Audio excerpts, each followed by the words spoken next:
matters in the world. Good morning, church. Are you all awake?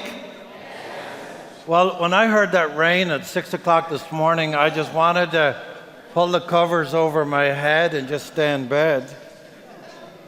But we have to resist the temptations to do other than what we're called to do. Amen? So this morning, I am going to do something a little bit different. I am not preaching a homily that is going to lead you to lift you up. I'm not appealing to your heartstrings, and I'm certainly not trying to get you to do something that you shouldn't, wouldn't, or couldn't do. So there you have it. That's what's going to happen. It is a mystery. I think you would agree with, I love when the British Parliament, when they stand up and they all go, I'm sure you will agree with me when I say, do you ever see how crazy the British Parliament is? No? Do you not have C-SPAN or cable, sister? But anyway, I'm sure you will agree with me when I say that in these United States, we have a system of governance that is not perfect, but it is on the road to perfection. It is on the road to the New Jerusalem. It may have been started and had its birth in white, Anglo-Saxon, Protestant, male landowners, estate owners. So everybody else who didn't fit into that ideal didn't have a voice, even though it was equality and justice and all for all. You'll agree with me? So since that time, how many amendments have there been to the Constitution of the United States? I think it's 24, is it? 47? Maybe there needs to be 47. Maybe that's... but I think the idea for us is as we try to achieve that more perfect goal, which we have not, but we are an example of humanity's best example of self-governance and equality and justice for all. And as we move along that journey, we continue to realize that everybody should have the vote, that everybody should be involved in the political process, that everybody should have all of the things that the Constitution says it should have. And I want to say to you that I think that the Roman Catholic Church is exactly the same. That as we try to achieve for ourselves that vision that you hear in John is for the New Jerusalem, but we can't be hanging around waiting for something that's over there. A little bit of heaven needs to be right here and right now, because we haven't seen the other things. Some have seen it, but we're invited into making the gospel present right here, right now, with all of the stories of our lives, all of the craziness, all of the joy, all of the different ways we're called to be the people who God calls us to be. Amen? So, and that being said, I remember the day that Pope Francis was elected. Somehow or another, when he walked out onto that balcony, I couldn't see this, but he didn't have those red shoes on. He didn't have all the trappings of monarchy. He just came out in his white cassock and said, Buonasera. And for you who don't speak Italian, good evening. He got rid of, in one fell swoop, all the trappings of monarchy. And I knew in that moment in time that something different was about to happen. That this man coming from Latin America was going to try to be authentically himself. And the moment he used the name Francis was the first time in the papacy in 2,000 years that name was used. That told you something. It told me something, that something was about to change. And indeed, not everything has changed in the dramatic way that some of us would like it to be, or as fast or rapidly, but at the same time, things are changing in the light and the spirit of the Second Vatican Council. But in the early church, if we go back to John, when Jesus in that final discourse, He did not give us a blueprint of what it was to govern ourselves, to come together as church. He simply said and gave us an example. He got down on his feet. He washed the feet of his sisters and brothers. God got down on God's knees and washed the feet of their sisters and brothers. Servant leadership is what he said. And then he said, love one another as I have loved you. And it is that cosmic Christ that we are called to celebrate with. It is he whose voice we hear through the Gentiles and in these readings and these days that tells us what he wants. He wants us to live and love and be present and to build the beloved community. He didn't tell us how to do it. He just said love. So in the early church, when you hear that first century, we do know, as Catholics, that first century community, it was nearly 100 years before the Gospel of John is written down. Can you remember what you had for dinner last Sunday? Do you remember it was Mother's Day last week? Do you remember the things? But when you take the collective sense of this journey being written down to the Gentiles and the way they came to celebrate, what we hear is in Acts, which is actually written way before all of the Gospels and everything else. It's telling us what happened. And it's the early Catholic Church coming to be. You have the people in that moment enthusiastic, trying to understand, and modeling their lives on what Jesus said and did. People remembered it. What did he do? People came together and remembered the story and talked about what happened and remembered the Old Testament, remembered their journey. So they had the liturgy of the Word, not formalized like we have it, but they told the story.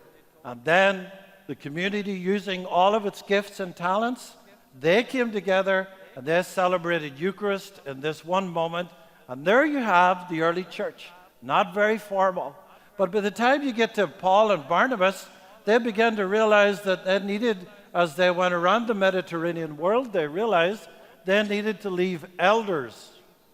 From the word elder in Greek, you get presbyter, which in English means priest. So in the early church, as the evolution continued of what it meant to be church and what it meant to be in this Jesus movement, we have the gifts and talents of the community. We have the priests. And then eventually episkopoi, which is Greek for overseer. We have the bishop. Well, how do you think the bishops in the early church came to be and present and elected? I just told you, they were elected. They were elected by the voice of the people. And one of them, whose name is, I knew I had to write this down somewhere so that I could, glasses, Aidan, St. Anselm, St. Ambrose. He wasn't even Catholic.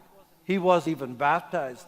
By popular acclaim of the people in his century, they had to do a very fast RCIA and make him a bishop that night. Go figure.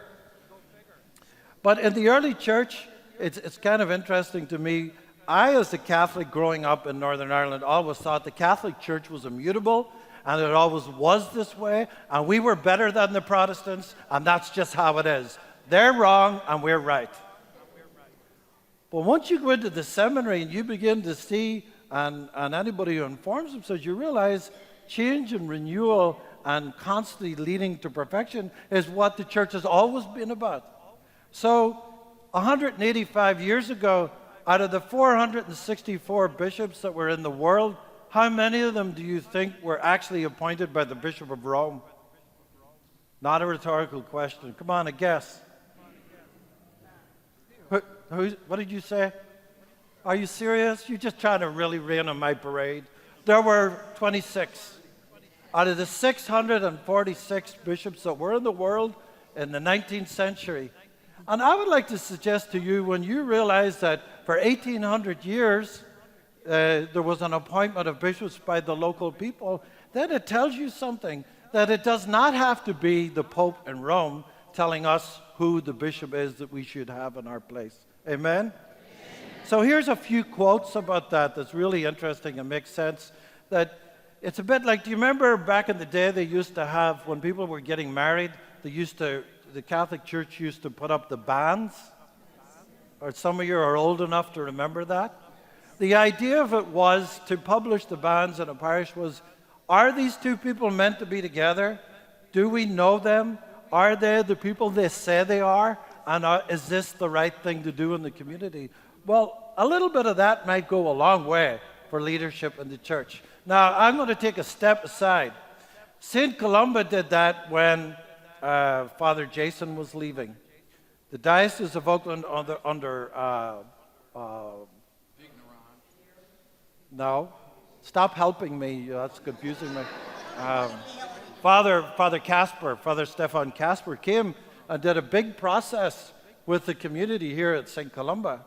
And they talked about, here's who we are, here's our African American heritage, and here's our culture, and here's how we've celebrated Mass, and here's who we are as the community, and here's what we're looking for in a new priest. Now, you got me, and that doesn't say the process went particularly well, but what it does say in a powerful way, that the community was actually actively involved in the process. They've never used that process in the Diocese of Oakland since. Not because of this, but it was an excellent process of trying to deal with leadership. So here's a few quotes from the past to remind us of the way it used to be, and maybe it's the way that we need to go back to in bringing leadership in the church. In the 5th century, the Bishop of Rome, Pope Celestine I, said, and I quote, "No bishop is to be imposed on unwilling subjects, but the consent of the wishes of the clergy and the people of God are to be considered." And Pope Leo of the same era, on no account is anyone to be bishop who has not been chosen by the clergy, desired by the people, and consecrated by the bishops of the province. Hello? That's a long time in the church. And while we're at it, let's add the words of the 6th century Council of the Church, Ecumenical Council, that decreed, "No one is to be consecrated as a bishop unless the clergy and the people of the diocese have been called together and given their consent." When did you ever hear such words in this day? We have come a long way, and maybe we should be traveling back in time to recapture how it was in the past. Amen? Now, I am saying this to say this. I have had issues, and you all know that, and you could say this is sour grapes on my part, but this is the structure of the early church. And I think we could have dealt with disastrous leadership and accountability in the church if we had more of this process. In fact, if you consider it, 97% of the church is the people of God. And therefore, we church need to claim our responsibility of accountability and of openness. And maybe we would have averted some of the disasters that has happened in the church over these last years. Amen? So I say this to say that we're invited in to look at the past in a way that will help us into the future and avert some of the things that have happened. But 97% of the population of 1.3 billion people, if we are going to survive as church, we need to have that accountability. We need to have that openness, and we need to be about building the community, building the beloved Jerusalem, and building up the people of God in a way that celebrates right here and right now. So I just gave you a history lesson. I told you how it might have been in the past, and I'm hoping that at some point in the future we might be able to realize that. But in the meantime, we at St. Columba are going to do this for ourselves in our own context. And it is true that in the past, St. Columba, when they didn't like something, they marched. This is true? Hello? And I'm not suggesting going marching anywhere. What I'm suggesting is that we model for the church how it is to be in dialogue with one another, how it is to be about consensus, and how it is to be in governance of ourselves and model what the beloved community looks like for ourselves and the world. Amen? Amen.